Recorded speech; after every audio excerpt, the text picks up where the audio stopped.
and welcome to our fourth episode of OverDrive. Seems only yesterday we started with the first one, but here we are with the fourth, and today we're at the Airedale at Mayfield. Yep. We're coming out of the cold now because winter's drawing in, and us guys sort of feel it being outside. So yeah, just a little bit. We decided to find a little nice location. It's a beautiful spot, this, to come and have a pint and a chat, and they've served us all right to come here and film us links for you. And talking of videos, one of his first ones coming up is a very interesting one.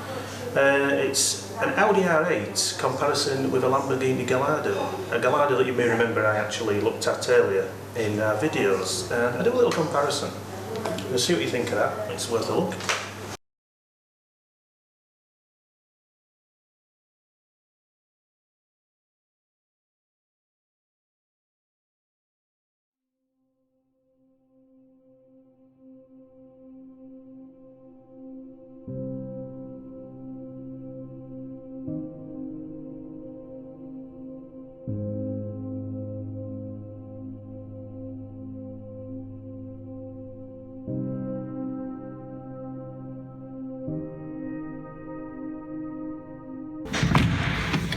So here we are back in the Lamborghini, as I once touched on a short video, as you may have seen, and I had a bit of a dream shattered when I saw it when I got in, because as I said, I found all the interior bland. So the racing gate is the best feature of this interior of the car. It really, I love the feel of it. Lovely and cold to touch at first, but it really sets it all off. I can never understand why a car that in the year 2000 actually had a cassette as well as your CD, but there we go. And that's what I mean about blandness. Everything seems so very dull, but for the nature of the car, I still claim I'd live with it, and I would. I do know some models, hence like this yellow one, some actually do get a coloured stitching, and I have seen ones where this has got the suede here, it continues with leather but a different colour. You get like a two-tone. So they are compromises, they are probably different styles of things you can have. So don't base me on the fact that they're all like this, because they're not. They're certainly not all like this. Comparing it with the Audi, as you'll see in a moment, it is still bland, but it is livable. Now don't forget, we're talking about this Lamborghini that I would say is like a track car. It's more lower, harder, aggressive. It really is what it says on the tin, is this thing. All the displays are clear and precise, and all your toggle switches are there. But with it being a driver's car, your focus isn't on the instruments. So it is just aggressive, it's there to drive and go. 0 to 60 time with this vehicle, you are talking about 3.9 seconds with this, because it can shift, and there's no denying it's a bigger engine than what the Audi has. It's, to me, the most livable driving car, I think, but not out of the two. You'll find out that the Audi is more of a livable car to drive on a daily basis. You're not going to be chucking bags of shopping in this. There's no back seats, as with the Audi there isn't. A few things I do find is you are a lot lower in this than you are with the Audi. You're extremely low in this. In fact, I feel like I am kissing the tarmac with my butt cheeks. I honestly feel that way.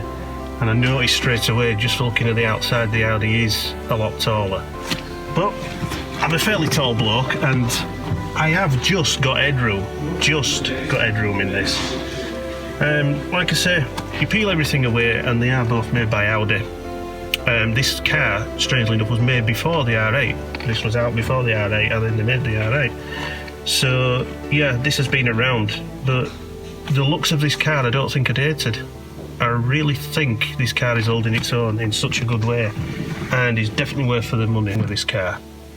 There's nothing you could really fault with, except, I said, the bland interior. But only in a car like this, and it's all about, for me, feeling special. And this car makes me feel just that bit more special than what the Audi does. It's about a feeling with me and what cars do for you, and this does it more. So really, yeah, I don't have any niggles. The bland interior was a niggle, but it's something I can cope with. Though one thing I do like, and we've discovered about this, which the Audi R8 has not got, you just take a look at the top. We've got all as turbo gauges and everything. The vital things you need to see. And look how they're incorporated there, right above the vents, right in view where you need them, very clear and precise. And the Audi hasn't got any. It is a lovely car for its age. I would never get tired of a car like this. And a lot of people might not ever believe that the Audi is shared with this. You strip everything away, you've got your same floor plan and everything. But as a car that you can slam on track and live with, this Lamborghini Gallardo does it. It really does. It's not as big as the Murcielago or Aventador or any of its bigger brothers, so that's at least much more manageable on the roads. Things like everyday running costs, obviously it's going to be massive a car like this, as you'd expect. But if you've the money to buy a car like this, you should have the money to run it. But looking around the vehicle, obviously you've no back seats. No back seats in the Audi. You really are planted into this with the engine. You really will feel a jolt in the spine when you shoot off in this. And yeah, it is an older car, but with this, out of the two, they're both classed as supercars, but with this has got the drama. I expect drama with a supercar. When I see one, even if you just mention a name, I expect pantomime, I expect drama, I expect the wow factor. And with the Audi R8, I don't think you get that. So, straight away, obviously getting in the Audi R8, newer vehicle, everything feels fresh and new, even so it's not brand new. You can just tell that everything is better in quality. Now don't forget, yes, Audi made this and they made the Lambo, and Audi are known for build quality, obviously German, superior build quality. But one thing that's getting me from the Lambo is the Audi R8 is too clinical. It's like you've got your standard kitchen with the Lambo, but when you get into this, everything's all zinc worktops and all pristine. It's all too German. Luckily, with the Lambo, they was allowed to make an Italian supercar, and for all this is great, and yeah, down on power and things like that. It's a smaller engine in this one, but you can get the V10 now in the new Audi R8. But it's everything. Everything's polished and all silver and very. You dare put a fingerprint on it, but it's much more livable car. Things like, look again at the headroom I've got here now. I have much more headroom, and one thing that's striking me straight away, these seats I wish was in a Lamborghini, because these seats are doing it for me. These are more comfy, they're more supportive. Again, obviously you don't have any back seat, though one thing I've noticed, back of the Lamborghini is much better with your speaker system and such. This feels here just a little bit not finished, but again, we're talking a car which is half the price of the Lamborghini. So if you're just wanting driving thrills and not to feel as special, this is brilliant for an everyday car. You've a bit more space for putting bags and stuff in it than you have the Lambo. Not much more, but a bit. All your instruments obviously with this are more updated than the Lambo, with sat nav and everything. Everything is much more up to date, obviously, but it's not giving me the fizz. It's not doing for me what the Lamborghini does. Just looking at the Lamborghini, that's it. You think, oh wow, look at that. Not the colour, but just everything about the car. The lines on the Lamborghini are standing up even today. Whereas this, there's a lot on the roads. Don't get me wrong, if I were given this car, I'd defend it to the hilt and I'd be happy with it. But it's too clinical, it's too German. And I honestly think I would slowly get a little bit stalled of it. I would. I mean, yeah, you're talking a car half the price, but it's a bit frightening that all the optional extras on it are all at cost, and a big cost. You're forking a lot out for a lot of things which you'd expect with a car like this. Whereas with a Lambo, you've got all the bells and whistles there and there. So, yeah, it is a question of choice, and it's also, I think, a question of generation. I think this will appeal more to the younger end, as it is. Whereas I think the Lamborghini will cross over the board and appeal more to, like, middle-aged, the older sort, that do favour the proper Italian sports car, which hence that is. The Germans are very good at making things, there's no denying that, with all the build quality. It is really good. But I think they've not put everything into this as a supercar. I mean, an example. We're in a supercar, right? And there's a button that you can press for sport. When you press it, it puts an exclamation mark up on the dashboard saying sport, as if to say, what? You've pressed a sport button in a supercar? Are you mad? Well, it shouldn't be that way. You're in a supercar, so they say. There should be no need to press a sport button. It should be oof, and that's it. So the thing is, and I've got to say it, for me, cars like this are what they do for you. It's not just how they drive and the power they've got. It's what they do for you. And this car does not give me that same special feeling as what the Lambo does. These seats are really good. I could have these seats in my house. I really think these. So, yeah, it's the little things, but it's too clinical. It is too clinical. Now, the looks on the outside are good, but I don't agree you'd have to pay extra for some things. So I'll step outside and I'll just show you something. Okay, styling on both cars. As I did point out, I really do like the styling in the Audi R8. I think they've really done well with it. There is little touches, simple things like these carbon fibre sides. It does break actually the pattern and it does look well. They've got alright with the vents and things like that, and I do like the wheels. Them cut wheels are really good. I don't think the fronts on this one is a bit toned down, but obviously now there is a newer version out. This is the first one. But to me, it doesn't look very aggressive, but it's subtle, but you know, okay. What I like about this is when we come around the back. My favourite. You can see the engine bay. Now, for a lot of kids, seeing a car like this, that is like a flame to a moth. They'll love that. Just staring and seeing an engine bay, great. And I think that's a good touch. There's a lot of them probably just covered that over and you wouldn't see your engine, which is a shame because it's a nice looking engine. I do love how the back's sculpted. For those in the know, you can see pieces when you look at this and you look at the Lambo where they're lifting bits from. So, when I look at the styling of this, obviously the engine bay is covered over. I think that's a bit of a shame. But we've got an overflow vents, obviously, which are needed for everything like that. And I do like all this. Like I said, you can see the areas where the cars are based on the same floor plan. You can see it. Now the lines on this are standing up. They're really standing the test of time.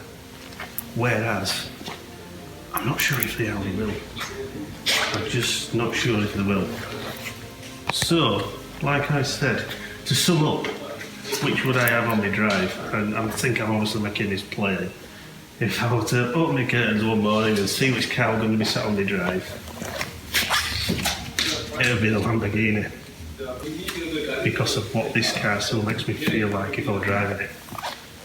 And I'm not just getting that with the R8.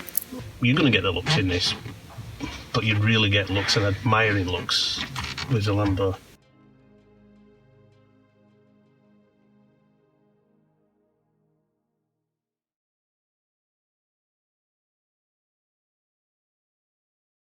So that was the R8 and Lamborghini Gallardo comparison.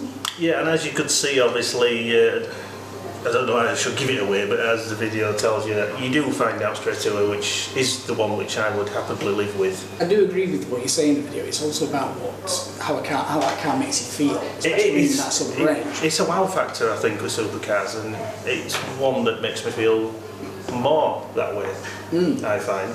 But also, you're right in that it's a generational thing as well. So you might jump towards the Lamborghini, somebody in the 20s and 30s might jump towards the Audi. I find a lot of these younger men are starting to appeal to Audis, which wasn't always the case. I remember Audis of old, which aren't as good as they are now. I think it started though probably when we were at school with the Audi Quattro. Yes, I knew you were going to mention the Audi Quattro rally car because that was a thing of mine, bombing through Wales and woods and all that. And, yeah, it was a big thing to see that. And I know someone who owned one, and I got to sit in one, and it was a good car, being a kid. But I still think the Audi, I have to say, will appeal to the younger end. I really do think that. It's interesting you mentioned it as well, that it appeared more clinical, comparing it to kitchens. Kitchens, you know. It's the only way I could see it, as you'll see in the video. It's all about zinc worktops and everything polished and typically German. Yeah. It is, whereas I think for all the Lamborghinis slightly dull inside, it's still got that Italian flair. Yes, it's got that more feel to it. It has. Yeah. It has. It's more of get in and drive car, and you know it's going to make you feel special. Do you know what I noticed about the R8 when I first sat in it? You know that little cubby below the radio? It's got a hole at the left-hand side, so if you're turning quickly with your mobile phone, it can go into the passenger footwell. Oh really? That would be interesting. It would. I never actually realised that for all I was sat in it. I think I was so taken with the seats actually, because I think they're great. Yes, I think you'd break in, take them and put them in your house, wouldn't you? I'd have them in my house, and I just wish they were in a Lambo. But so one of the other things we've had a look at is the Lancaster Insurance Classic Car Show, which was running from the 10th of November over that weekend at the Birmingham NEC. I popped down on the Friday, had a look at some of the exhibits, and here's what we found. some very good footage, yeah.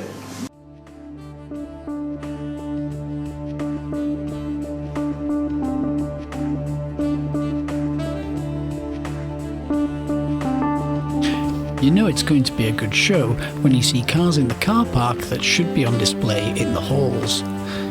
And this year's Lancaster Insurance Classic Car Show at the NEC didn't disappoint.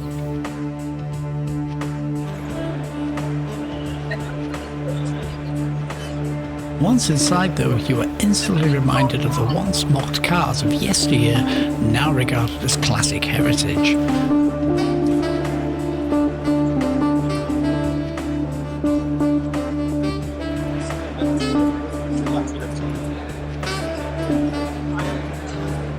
Also the classic marks of yesteryear. It's hard to remember that the Vanden Plas was originally a make of its own rather than just a badge attached to high-end Rovers.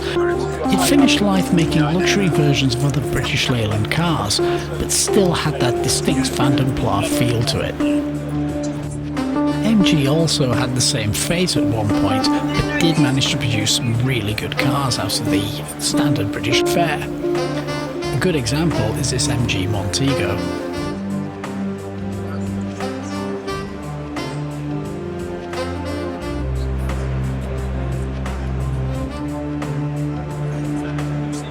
There were a number of Triumph clubs in attendance, including the TR Drivers Club, who were showing a convertible TR7 alongside a couple of hardtops.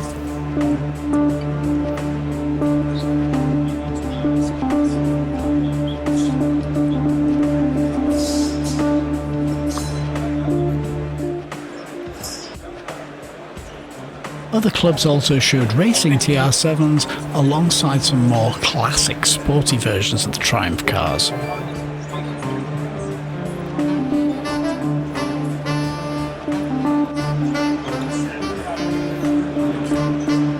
Rover SD1s were represented with 3 6-cylinder engine cars.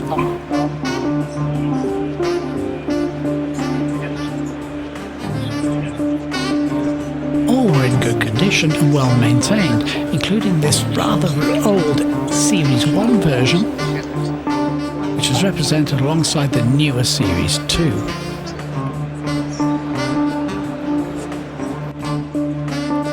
The SD1's successor, the Rover 800, was also represented at the show, with a good example of the original shape and the newer shapes as well.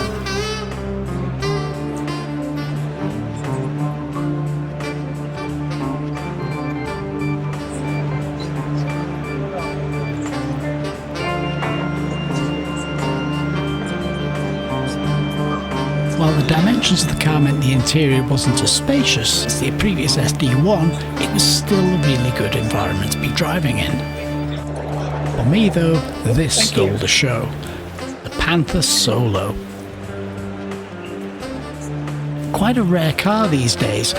Only around 20 were made, and some of those were destroyed in crash testing. So there's only around 8 around on the roads, and quite a few of them aren't in this country anymore. The 2-litre Cosworth engine gave the car plenty of power, and it was compared to the Ferraris of the time, such as the F40.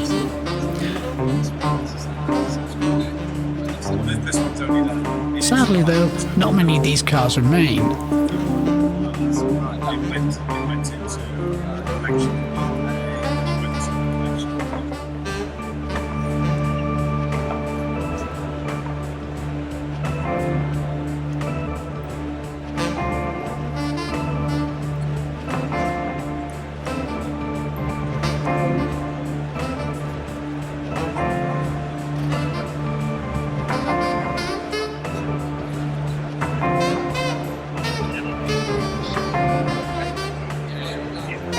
Various MG clubs were at the show as well, representing the brand.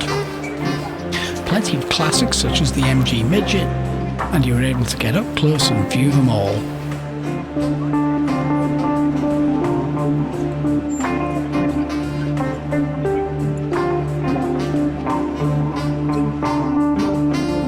Rally cars were well represented, with rally history showing some classic rally cars, like this Saab 96.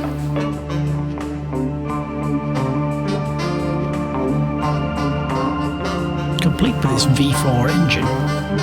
And don't forget our favourite SD1.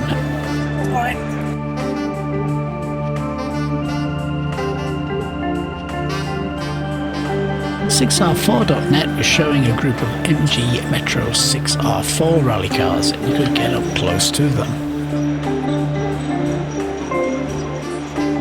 You can see the V6 engine, where the boot and the rear passengers should be, and also the front differential, where the engine usually lives in an MG Metro. Next to it was the more contemporary Metro style, the more traditional ones. In it we also had a Series 1 Metro van, which is quite rare these days, and right at the end, an MG Metro.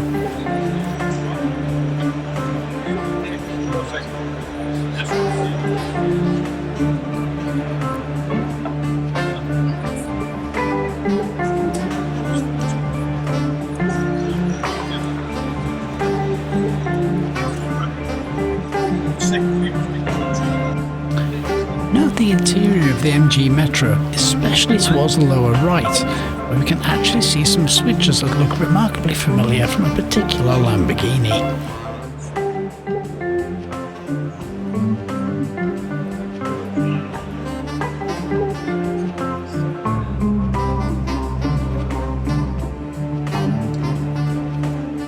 Other cars in the show included the Escort RS Turbo, something you don't see many of these days, and also a Ford Escort Harrier.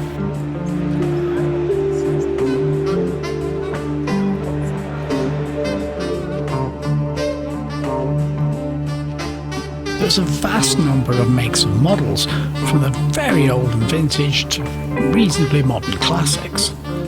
Though some people might wonder why certain cars were actually there. Mazda MX-5s were there, alongside the Austin Princess. This wasn't the only classic British marque that was there. There were a couple of Rover P5s and P6s as well, including these with the V8 engines.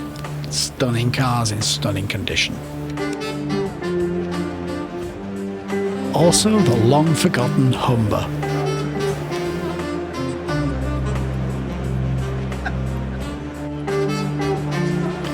There were various cars there in states of repair and restoration, including this Maserati.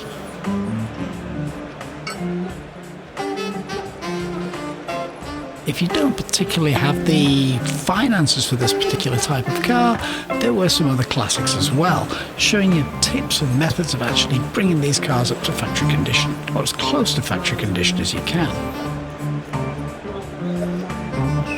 Also, there was the odd one or two that were literally on a trailer, which you could literally pick up on the day. All in all, a really good show. It's a good weekend. I mean, it's over and done with now. Yeah. But you know, it is a yearly event, so if you do want to go down there, it's well worth a visit. I mean, the thing is, the thing that got me was the MGB GT. Right, yeah.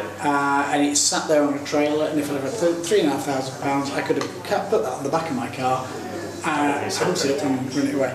But the thing that got me was getting out of my car in the car park, and there's cars in the car park that should have been in the show.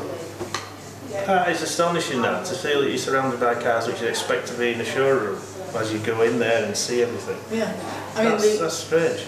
A couple of years ago, I was in Ireland. We watched the Cannonball Run come in at I think Westport, and we watched Cannonball Run come in, and the DeLorean that's on that Cannonball Run was in the car park. That is bizarre, isn't it? And it really just shows what sort of vehicles people still have nowadays, and use them practically every day, I suppose. Yeah, and it's crazy, because surely that should have been in the hall. You'd think so. As a classic car. Yeah. And there was all sorts. There was Metro 6R4s. Very good then. TR7 Drivers Club. Right, yeah. The Rover SD1s, Rover 800s, and that was just on the one row. When you actually then got back in, you had all the classic car suppliers, memorabilia, restoration projects that were going on. Reliant. Yes, I bet it was a very interesting experience there at the NEC with the classic ones, because it is a nice change from your run-of-the-mill new stuff that's all about.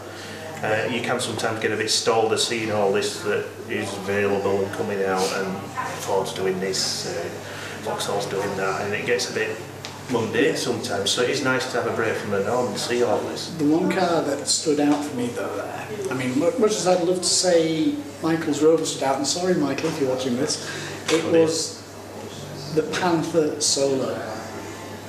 Do you know, even just Panther Solo sounds just a right good name for a car. It's a car from the 1990s. It was launched in 1990. I think there's 8 left in the world. 8? And some of those are in South Korea, because it was South Korea part owner of Panther at the time. Right. It was a Ford Cosworth engine. Ooh, a Cosworth engine. Mm-hmm. And you could launch that car today and it would stand up against the current runners of today. It just stands out. Sounds an unbelievable car, this. It is. I had no idea this car ever existed. Shame on me. But yeah, stunning. Absolutely stunning car. Yeah. Good news. We have some good news. Yeah. The Kia Stinger GT is now available to buy. They won't, however, if you do go in there and put your money down today, you won't actually get yours till next year. So they're shipping next year, but you can actually buy them and order them and get them in today. Oh, that's good. I mean, you're talking a pretty high spec one for a little over 41,000. Yeah, I remember saying to you that I'd happily pay 38 plus for a car like that with a good 7-year warranty and the sort of spec it's claiming it comes with.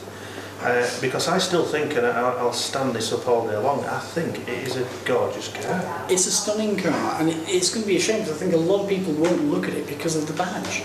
And all I can say is, you're missing out. I think it will be, because you think a while back, and it is going back a fair bit, but you think about Skoda now, there were all the jokes about Skoda.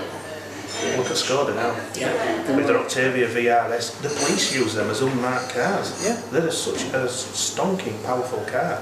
And this is over 200 brake horsepower in the base configuration, and it's a proper driver's car, rear-wheel drive, 4-wheel drive optional, 8-speed gearbox. Yeah, and I'm sorry, in this day and age, if people are going to be put off just by a badge, well, I think they're showing that snobbery element, and they've just got too much money. there's anyone watching that's seen that, but I don't mean to offend, but it's each to their own and you buy what you like. But all I'm saying is, and I'm not being a spokesperson for Kia here, but all I'm saying is if you've got that sort of money and you fancy just that little difference, I'd go for a Kia of one of them because I think you'd be surprised. If you're looking at a second-hand, but still reasonably new M4, you really should look at the Stinger GT because for the same price you are getting a brand new car with a 7-year warranty. Yeah, with a 7-year warranty. With all the performance aspects of the BMW. Plus, in my mind, I think you're getting something very different, new and fresh. Well, it's what the Porsche Panamera should have been. Do you know it should? Yeah. Yeah. I mean, don't get me wrong, the Porsche Panamera in certain colours looks pretty good. Yeah. In a lot of colours, it looks god awful. It can look that way. I think a lot of cars can do that, yeah. But this, I mean, every car has its colour. But this is literally what the Porsche Panamera should have been from Yes, day I can one. imagine this being, and anyone, like I said, that's put off just by a badge, well, I hate to say it, but I don't think they're a proper driver then, because a car's all about how it makes you feel and how it drives. I don't think you should be that fussed what the badge says nowadays. I mean, there's 2 litre petrol. There's the diesel. I think that's 2 litre as well. It seemed to slip through his fingers at first, this diesel. Yeah, We didn't wasn't realise mentioned about in any this. of the marketing, which No. is a bit weird. And then there's the 3.3 litre V6. I mean, a 3.3 litre V6, it sounds good anyway for a kick-off. I mean, that sort of power, but to know you've even got that peace of mind of a 7-year warranty with a car like that is good. And all the technical wizardry that helps you keep your tyres on the road, even with the rear-wheel drive and the wet. They've come up with something really good here, and I really do think it'd be a crying shame if they don't sell a lot. No, I know. I'd like Kia to do well with this. Yeah. And this is coming from someone who usually is a massive, normally Ford fan. I've had plenty of Fords in my time, but I'll tell you what, given the chance, I would go for something really different, and this would be the car to do it. This Kia really would. And up next, got a nice little video about a car that I like the look of. It's an Audi RS6 in an estate, and it's a Practical powerhouse. it is, it's a whopping car. It's a big, mean thing, and I really like this car. And as you'll see in the video, spanking car this. Enjoy.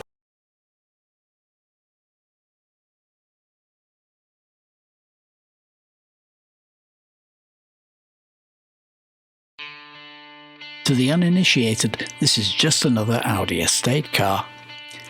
But somehow, I get the feeling they're really missing the point.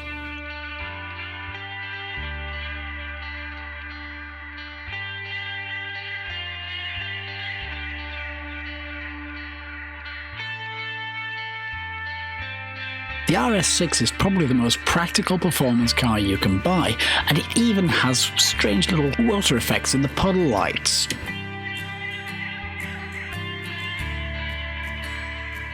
The diamond cut alloys really stand out on this car.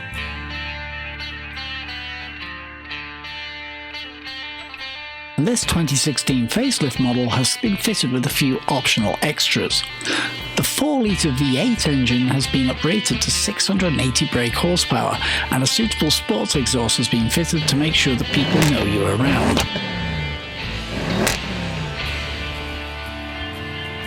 Leaving the front of the car for a moment, we take a look at the back and we find plenty of storage to make this a true practical performer with a healthy 1,680 litre load space.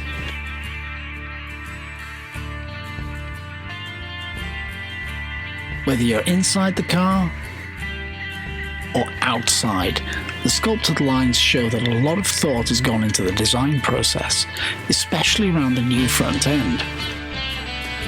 The flaring of the wheel arches and the silver door mirrors set the look off nicely. This continues to the interior, with the brushed metal panels setting off the dash nicely. And the stitched leather heated seats, both front and back, make sure that you're comfortable throughout the ride. Other features in the car include an advanced heating system with 4 climate zones.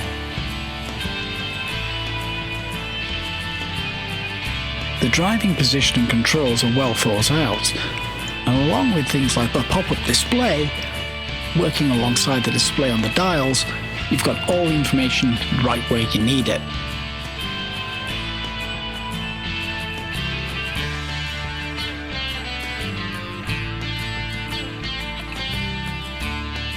The panoramic roof extends from the back seats right to the front, finishing where the controls for the sunroof are located.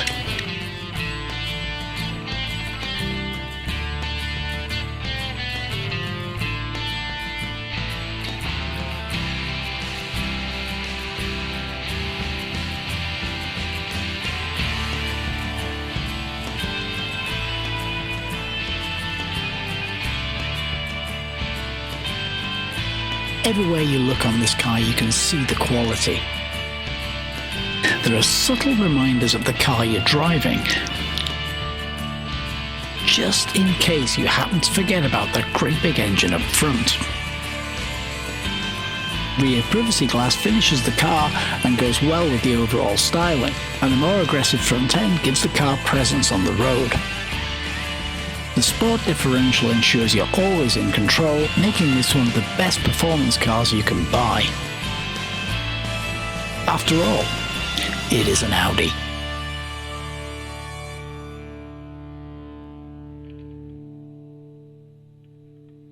Ooh, the other Audi. Yeah, the one which, it's funny enough, I was told don't get in because the alarms might go off, and I didn't dare touch, because to look at the car, it is a beast. I mean, for an estate, it is a sinister looking beast, in that car. And I think you got more of a chance to have a look at this. And I did, because I've filmed it before. I filmed it on the outside for the promotional video, and I filmed it a couple of times with on the interior. But it is literally a practical powerhouse. It's the V8 engine. It is phenomenal in terms of performance and power, but you've got that practicality. You've got a nice big boot space. Yeah, I was going to just mention this. I mean, you can cane it around as if you're in some sort of really high-powered car. Because you can go to IKEA, pick up a wardrobe and lob it in back. Yeah. It's staggering to think that nowadays an estate that are not really meant for these sort of things, or it wasn't in the past, can shift better than some of these really high-powered cars. The thing I liked about it though was, I mean, you get these nice big displays in cars these days, and they're there all the time.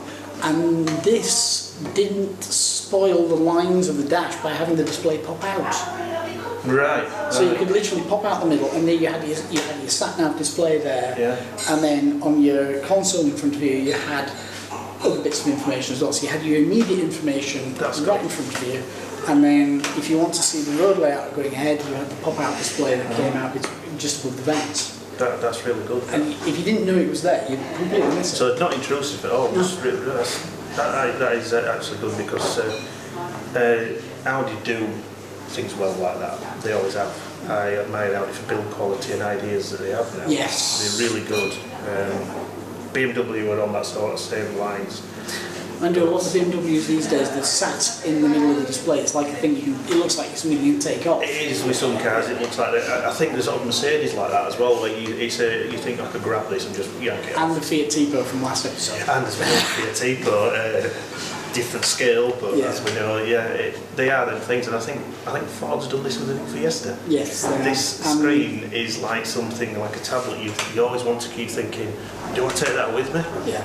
And also the EcoSport. The new EcoSport, which we will hopefully see at some point, is following that route, as probably the new Focus will as well. Probably, yeah. Alright, so up next we have a bit of a surprise shoot for me. It was literally going in to do cut shot, and this car had appeared in a couple of days since we actually asked him, and filming. It's an Aston Martin Vantage, and... Well, Jill, this one caught me out, did this one. I was informed afterwards that this car appeared, and yes, I sort of missed it, but... Oops. Yeah, lovely car, as you'll see from the footage as Malcolm took. It's a beautiful car. Enjoy.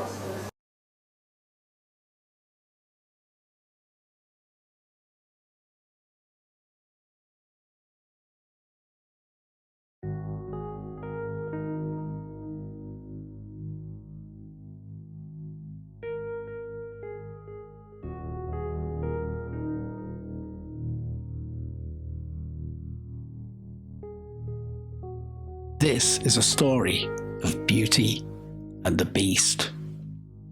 The way the lines flow and the way it's all sculpted, from the point on the outside to when you get in. A mixture of modern engineering and traditional design.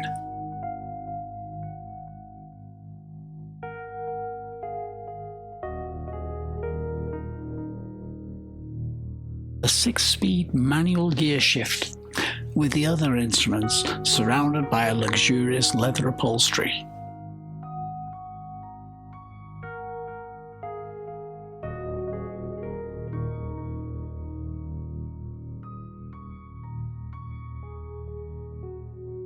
With an attention to detail that only a luxury manufacturer can do.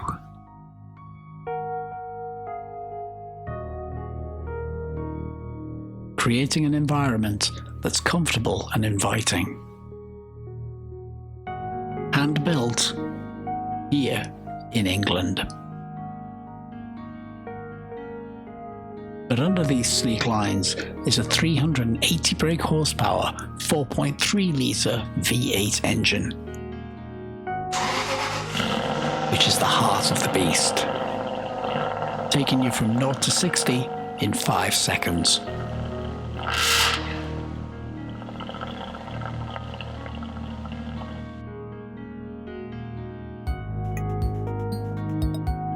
Every single part of the car is complementary to the rest of it, whether it's the headlamp design or the alloy wheels. There's also plenty of luggage space, should you need it. The design flows, regardless of whether you're outside the car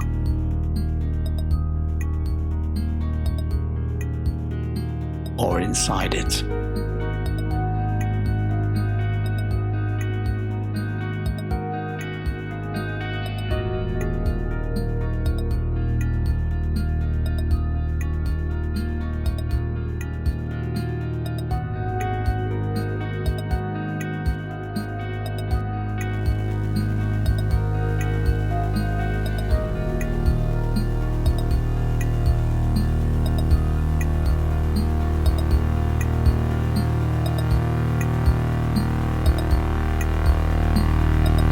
This is Aston Martin.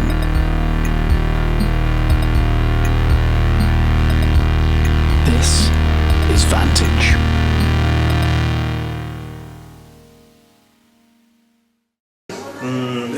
The one that got away for now. Yeah, I had no idea it was there until I walked in. To be fair, we didn't, did we?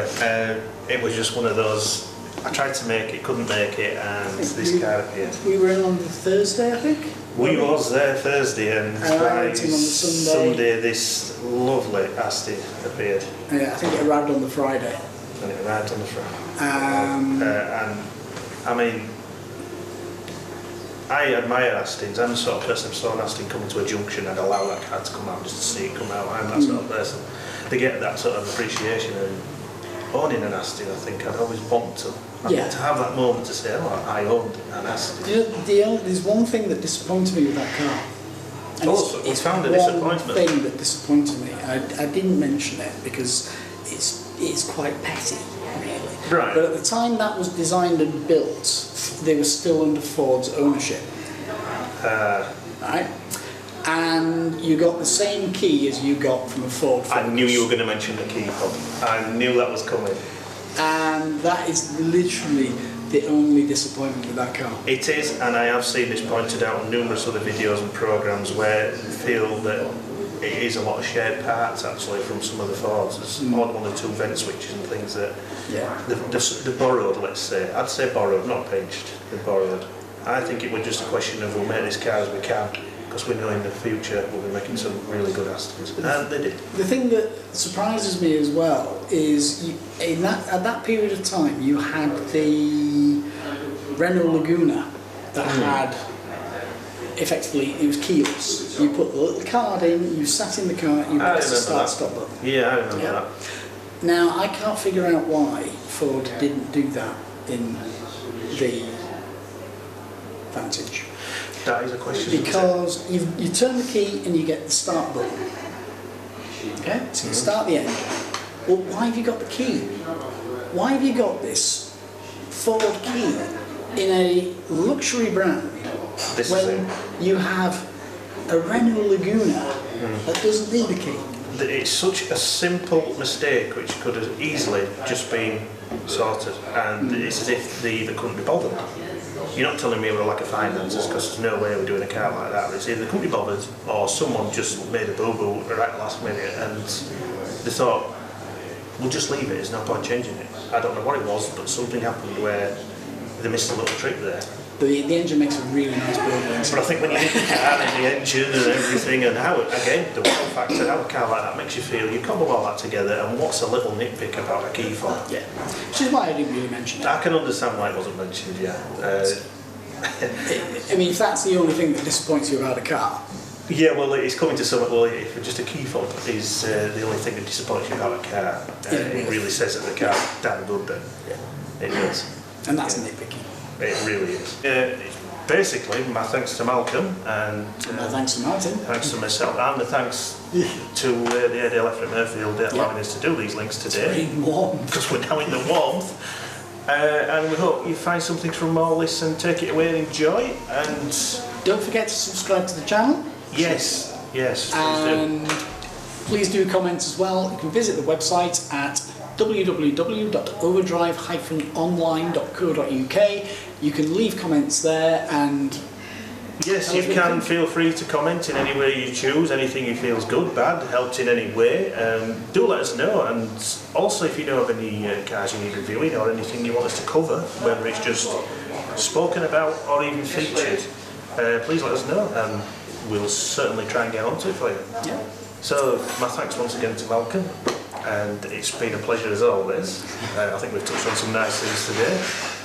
And obviously we'll see you again in episode 5, won't we, when we cobble some stuff together for your pleasure again. So, see you then. Yes, thank you very much. Cheers. Goodbye. Right.